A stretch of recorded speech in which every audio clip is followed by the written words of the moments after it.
এখন বন্ধুগণ, আমাদের এই হ্যাঁ পক্ষে কথা বলা বা ভোট দেওয়ার জন্য প্রচারণা করার দায়িত্বটা আমাদের সকলেরই ছিল, সকল রাজনৈতিক দলেরই ছিল। কিন্তু আমরা দেখতে পাচ্ছি কোন বিশেষ রাজনৈতিক দল তারা রায়ের পক্ষে কথা বলা শুরু করছে। তারা এগিয়ে বিনিয়ে নানাভাবে রায়ের পক্ষে, মানুষ যাতে রায়ের পক্ষে ভোট দেয়, তাদের কর্মীরা যাতে রায়ের পক্ষে ভোট দেয়, সেটার জন্য প্রচারণা করার চেষ্টা করছে। তারা প্রথমে বলল যে সরকার নিরপেক্ষ থাকতে হবে, সরকার হ্যাঁ পক্ষে কথা বলতে পারবে না। এই কারণ হ্যাঁ পক্ষে ভোট দিলে সংস্কার প্রক্রিয়া আগাবে, জুলাই সনদ বাস্তবায়ন হবে, গণ অভ্যুত্থানের পরে আমরা যেই ফ্যাসিবাদী স্বৈরতান্ত্রিক ব্যবস্থা সিস্টেমের পরিবর্তন করতে চেয়েছিলাম সেটা কিছুটা হলেও পরিবর্তন হবে। আর যদি না জয়যুক্ত হয় তাহলে আসলে আগের ব্যবস্থাতেই থেকে যাবে এবং কোনো ধরনের পরিবর্তন হবে না এবং গণ অভ্যুত্থান আসলে সম্পূর্ণভাবে ব্যর্থ হবে। শুধুমাত্র সরকার পরিবর্তন হবে। একটা সরকার গিয়েছে, একটা দল গিয়েছে, হয়তো ভোটের মাধ্যমে আরেকটা দল আসবে, কিন্তু আগের সিস্টেমে, আগের পদ্ধতিতে কিন্তু তারা দেশ চালাবে। ফলে সবচেয়ে ভালো মানুষটাকে যদি সরকারে বসানো হয় তাহলে সে দেশের কোনো পরিবর্তন করতে পারবে না।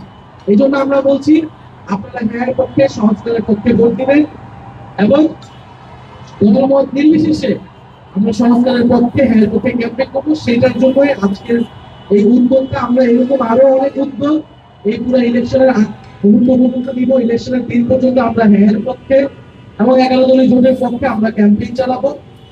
এখন বন্ধুগণ, আমাদের এই হ্যাঁ পক্ষে কথা বলা বা ভোট দেওয়ার জন্য প্রচারণা করার দায়িত্বটা আমাদের সকলেরই ছিল, সকল রাজনৈতিক দলেরই ছিল। কিন্তু আমরা দেখতে পাচ্ছি কোন বিশেষ রাজনৈতিক দল তারা রায়ের পক্ষে কথা বলা শুরু করছে।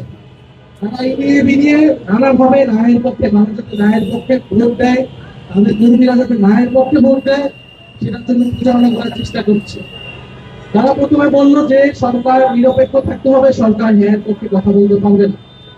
এই বিশেষ দলই যখন সংস্কার কমিশন হয়েছিল তখন তারা বলেছিল এই সরকার কেন সংস্কার করবে, গণঅভ্যুত্থানের পরে কোনো সংস্কারেরই প্রয়োজন নাই তারা বলেছে।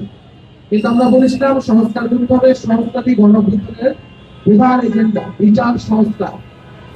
ফলে এখন তারা ন্যায়ের পক্ষে পরোক্ষভাবে বলার চেষ্টা করছে। আমরা বলবো এই ভুলটি করার চেষ্টা করবেন না।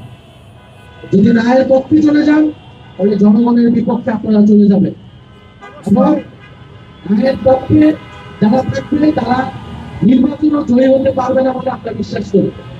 হ্যাঁ, আপনাকে নির্বাচনে জয়ী হতে হলে অবশ্যই ন্যায়ের পক্ষে থাকতে হবে, সংস্কারের পক্ষে থাকতে হবে এবং যারা ন্যায়ের পক্ষে থাকতে চায়, ন্যায়ের পক্ষে ক্যাম্পেইন করতেছে, তারা আসলে কি বার্তা দিতে চায় এটা আমাদের কাছে